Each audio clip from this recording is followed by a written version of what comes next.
She whispered softly in the Santa Barbara courtroom, her hands clasped in her lap. On the outside, she appeared serene and collected, but inwardly, a profound change had occurred. At age 51, Christine Baumgartner was confronting a pivotal moment that would alter her life completely. The public saw her as Kevin Costner's spouse, a dazzling presence in the entertainment world. Yet beneath that facade lay a tale of challenges, choices, and sorrow.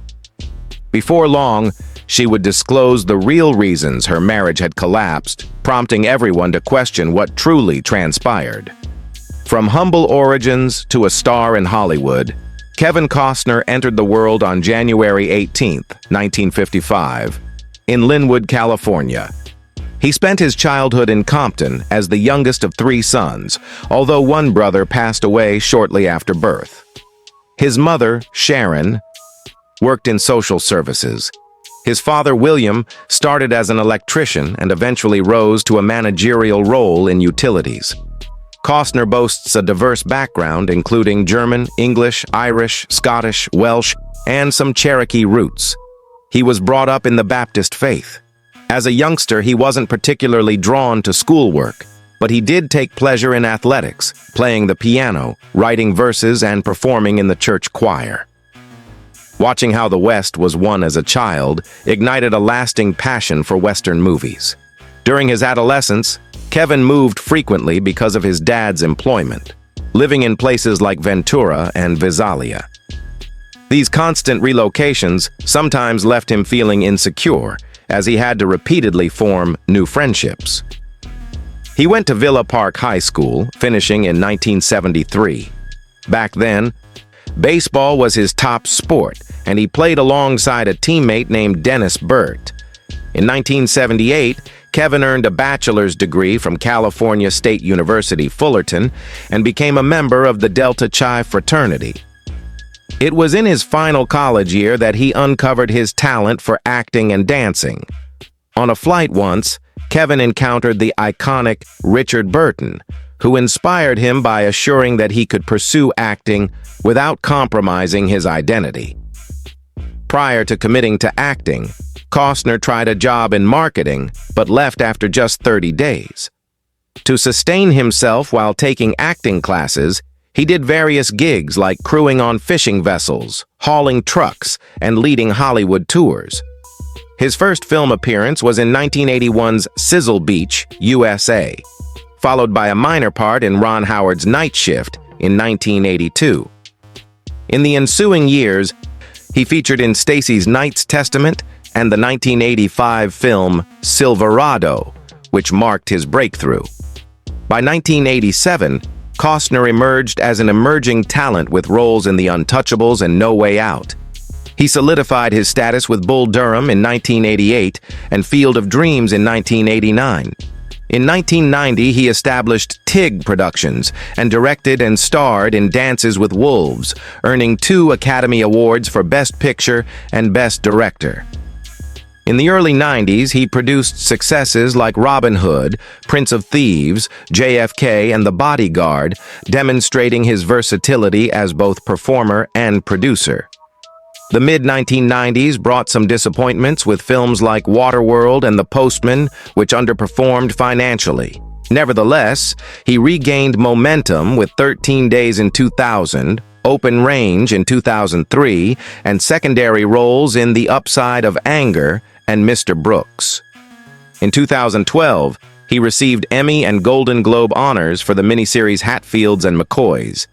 Lately, he's starring in the popular show Yellowstone and is involved in Horizon, an American saga, a multi-part Western endeavor. Through ups and downs, Costner has stayed a familiar figure, blending acting, producing, and directing to leave his mark on the industry. Kevin Costner's enduring passion for baseball. For Kevin Costner, baseball represents far more than a pastime. It's a consistent element in his existence and work. Movies where baseball plays a key role include Chasing Dreams, Bull Durham, Field of Dreams, For Love of the Game, and The Upside of Anger.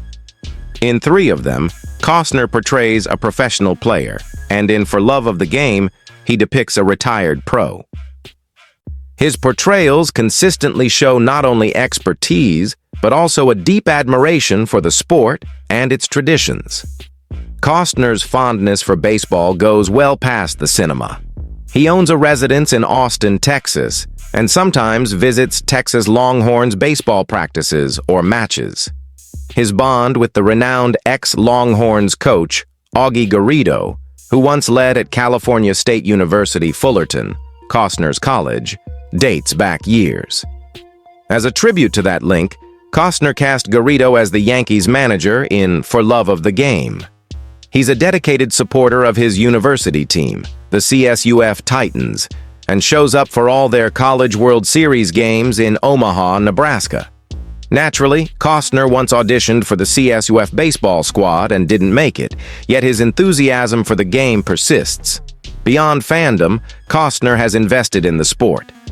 He held partial ownership of the Lake County Fielders, an indie baseball club in Zion, Illinois, competing in the North American League. The team's name paid homage to Field of Dreams, and its emblem featured a player amid cornfields, evoking memorable moments from the film. This venture fused his love for baseball with his storytelling talent, illustrating how Costner frequently integrates his hobbies into his profession. In recent times, Costner has joined baseball-related special occasions. On August 12, 2021, he guided the New York Yankees and Chicago White Sox onto the diamond prior to the MLB Field of Dreams game in Dyersville, Iowa, and delivered a brief address to the audience. Such instances highlight how the sport remains vital to Costner's life, inspiring his movies and serving as an enduring personal interest. For Kevin Costner, baseball isn't merely a game. It's a link connecting his profession, relationships, and personal recollections, both on the field and off. Kevin Costner's path in politics. Kevin Costner's involvement in politics has been as varied as his film roles. Initially, he aligned with Republicans and was a backer and acquaintance of Ronald Reagan, even sharing golf outings with the ex-president multiple times. His early connections to the GOP were evident, but his perspectives evolved over the years. By the early 1990s, he started backing Democratic figures too. From 1992 onward, he's donated to various Democrats like Al Gore and Tom Daschle, while still aiding Republican Phil Gramm until 1995. This indicates Costner's political stance has grown reflective and nonpartisan. Throughout his visible engagements, Costner has repeatedly stated he's not interested in seeking office. In 2008, he informed the media, "I've lived quite a colorful life," emphasizing that politics wasn't a goal for him. That year, he supported Barack Obama in Colorado, where he resides. At a Colorado State University event, he passionately addressed young voters, encouraging them to arrive early and vote vigorously. "We were going to change the world, and we haven't. My generation didn't get it done, and we need you to help us." His words combined political encouragement with a heartfelt call to engage. As expected from someone who values civic duty, Costner's endorsements aren't confined to American races. In October 2014, he honored British military personnel worldwide, expressing gratitude for their commitment and sacrifices. Reflecting his broader concern for politics and service that transcends parties and shows a wider sense of obligation and esteem for those in uniform. In later years, Costner has stayed selectively active politically. On December 22, 2019, he endorsed Democratic presidential hopeful Pete Buttigieg at an event in Indianola, Iowa. He later backed Joe Biden for the presidency and voiced a campaign ad for J.D. Scholten, a Democrat vying for Congress in Iowa's 4th District. Meanwhile, Costner has displayed adaptability in his backing. For Wyoming's 2022 House race, he supported Republican Liz Cheney for another term, highlighting his willingness to bridge partisan divides when it aligns with his principles. Kevin Costner's political evolution displays a blend of allegiance, autonomy, and deliberation. From his initial Republican affiliations to aiding Democrats, he's avoided rigid loyalty to one side. Though he may never seek election, his sway and endorsements have earned admiration in entertainment and political circles, demonstrating his influence reaches well beyond cinema. Inaccuracies in historical films. The film JFK portrays the killing of President John F. Kennedy and the probe conducted by New Orleans DA Jim Garrison in a compelling and visually striking manner. However, numerous historians and reviewers argue it significantly deviates from the truth. A primary issue is the movie's depiction of an extensive plot involving the CIA, the military-industrial complex, and other obscure entities, contrasting the official finding that Lee Harvey Oswald operated solo. Per Wikipedia's overview of the film's response, it identifies 32 distinct falsehoods and inventions, with some experts asserting 80% of the content is erroneous. Critic Roger Ebert critiqued JFK soon after its debut. Walter Cronkite condemned it, stating there wasn't a trace of accuracy in it. It was a jumble of inventions and paranoid imaginings. Ebert noted it succeeds emotionally, but cautioned against accepting it as factual history. Another piece remarks, "The acclaimed movie JFK drew heavy backlash for its historical flaws." It adds that while the film is certainly well-liked, the twisting of events can't be ignored. Why is this significant? Many individuals depend on blockbuster movies to form their views of history. A scholarly paper contends that director Oliver Stone deliberately mixes reality with invention, and numerous audiences will use JFK as a shortcut to learning history instead of consulting historians' works.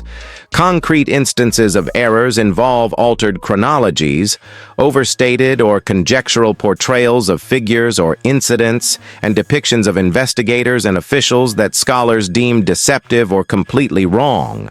For instance, the handling of the magic bullet concept, the manipulation of sequences, and the representation of Jim Garrison's prosecution are all highlighted in academic critiques for misrepresenting facts. Ultimately, JFK is a brilliantly crafted film that evokes strong feelings and is bold in its storytelling. But for an accurate recounting of the Kennedy assassination and Garrison's inquiry, this isn't the source. It prioritizes drama over precise historical fidelity. Controversies surrounding Horizon, an American Saga. Horizon, an American Saga, Kevin Costner's long-planned grand Western venture has encountered numerous obstacles, much like other personal endeavors. Reports from 2022 onward highlight delays in production, budget pressures, artistic disagreements, and a significant legal action, all indicators of a problematic process. A major concern arose from expense overruns. Costner allegedly funded much of it personally, and insiders report costs escalated dramatically. A ex-production supervisor noted the initial budget was underestimated, suggesting it actually required nearly double the projected amount. These monetary strains tied into legal conflicts. New Line Cinema initiated arbitration against Costner's Horizon series firm, alleging failure to fulfill a co-financing agreement. Beyond finances, there were artistic and logistical hurdles. Casting proved tough. Costner sought performers who authentically fit the 19th century setting. But balancing that with finances and timelines was difficult. Weather also interfered. Remote, realistic locations brought intense heat, dust, and abrupt storms, complicating shoots and straining the team. A graver issue emerged in 2025 when stunt actor Devin Labella sued Costner and the production entity. She alleges that in May 2023, Costner helmed an improvised violent assault scene without prior notice or her approval, absent an intimacy coordinator. Costner's side rejected these accusations as entirely untrue, stressing set safety as paramount. Reviewers have criticized Horizon's first installment for its organization and rhythm, viewing it as expansive like a TV series rather than a concise movie. At a Cannes event, Costner justified the style, explaining it wasn't meant for quick plotting, but as a multifaceted exploration mirroring the chaotic frontier existence. Behind-the-scenes tensions reportedly occurred too. Whispers suggest a rift with Yellowstone's Taylor Sheridan over scripting and shooting schedules, which some blame for delays. The release strategy has been disorganized. Horizon's second chapter, initially set for August 2024, was postponed indefinitely after the first's poor box office. Co-actors and insiders express uncertainty about parts 3 and 4, which lack funding and dates. Horizon holds deep meaning for Costner, but its realization has faced substantial challenges: financial troubles, creative disputes, lawsuits, and safety allegations have turned this Western tale into a high-stakes venture with uncertain outcomes. Critiques of casting decisions. Part of the backlash comes from Costner's habit of including relatives, especially his son, in prominent works like Horizon, an American saga. Critics point out that in this expansive Western series, he gave a part to his son Hayes Costner, despite minimal prior experience.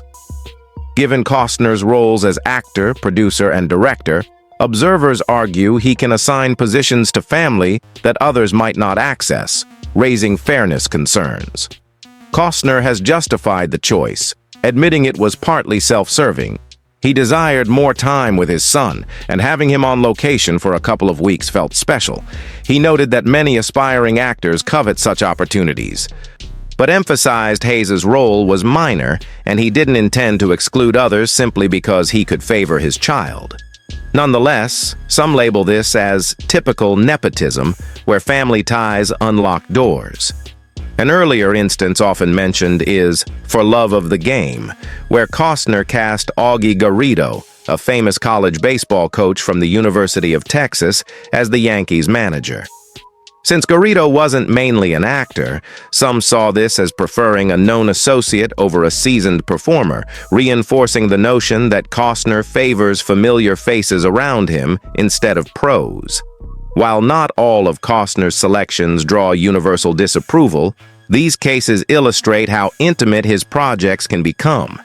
With overlaps between commerce, creativity, and kin, the discussion extends beyond talent. It's about opportunity in Hollywood when influential figures control decisions. Kevin Costner's personal world. Kevin Costner's private experiences have mirrored the drama of his films, featuring enduring partnerships, offspring, and media scrutiny. In 1975, while in college, Costner started seeing classmate Cindy Silva. Their romance progressed, leading to marriage 3 years later. They welcomed 3 kids. Daughters in 1984 and 1986, and a son in 1988. Sadly, their union ended after 16 years with a 1994 divorce.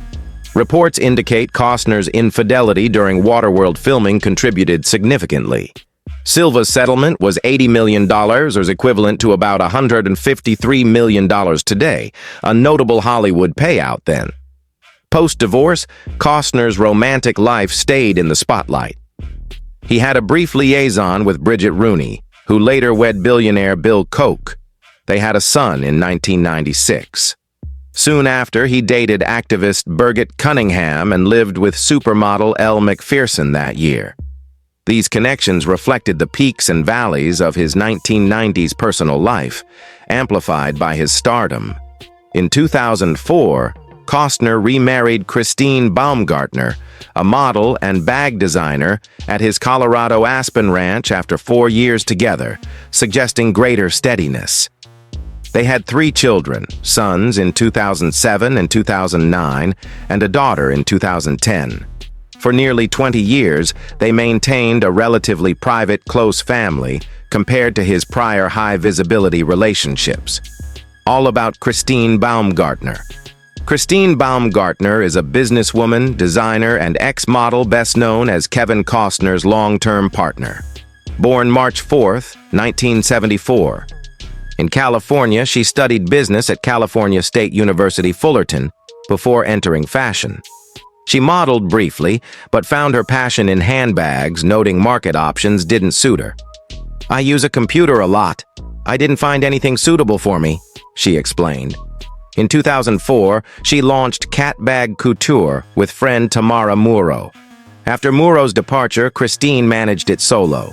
Her creations blend utility and elegance, evolving from laptop carriers to various purses. Kevin Costner supported her ambitions, praising early prototypes and facilitating contacts. The brand gained visibility, appearing in TV programs.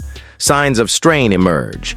A primary stressor in Kevin Costner and Christine Baumgartner's relationship was reportedly his demanding professional commitments.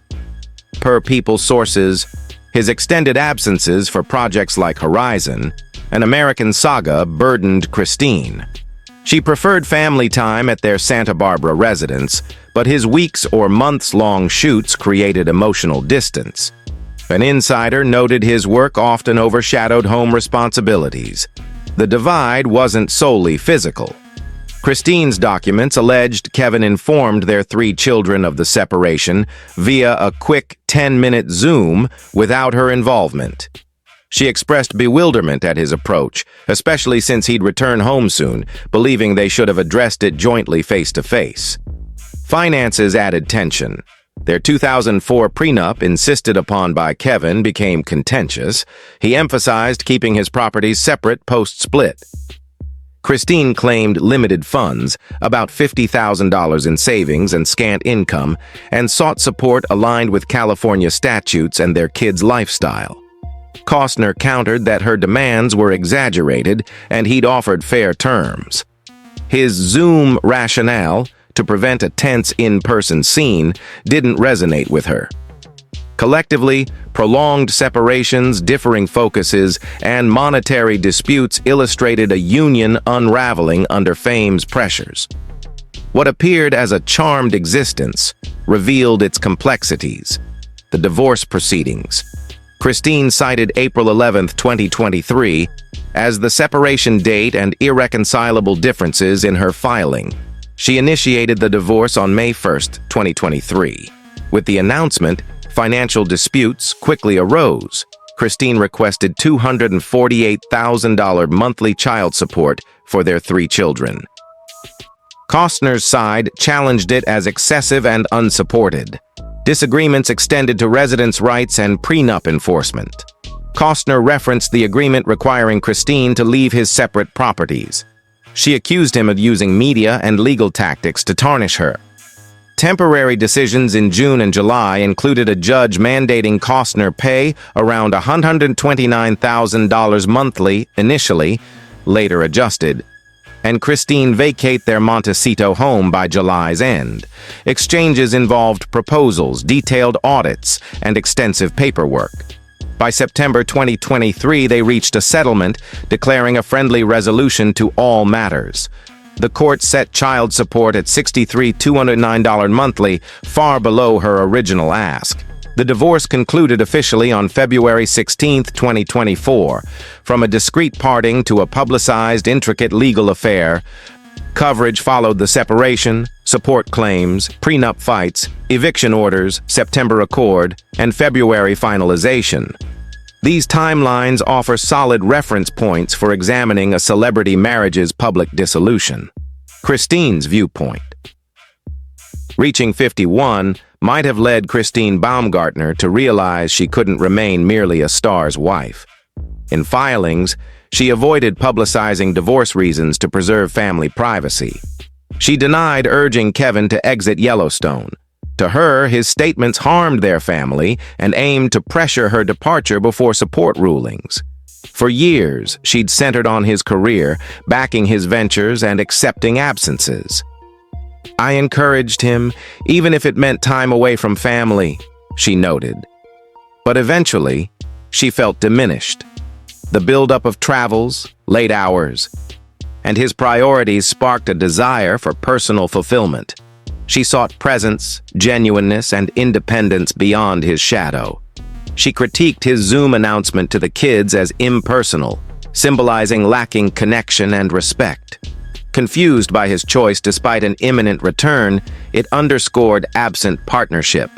Her sentiments mixed pride in supporting him with a need for reciprocity. The split wasn't purely bitter, it was reclaiming herself. Accumulated absences, unfulfilled hopes, and fame's toll prompted her to seek a grounded life as Christine Baumgartner, not just Costner's partner. Thanks for viewing. If you liked this in-depth look at Kevin Costner's journey, work, and divorce backstory, don't forget to hit like, subscribe, and press the bell icon. Thanks for watching.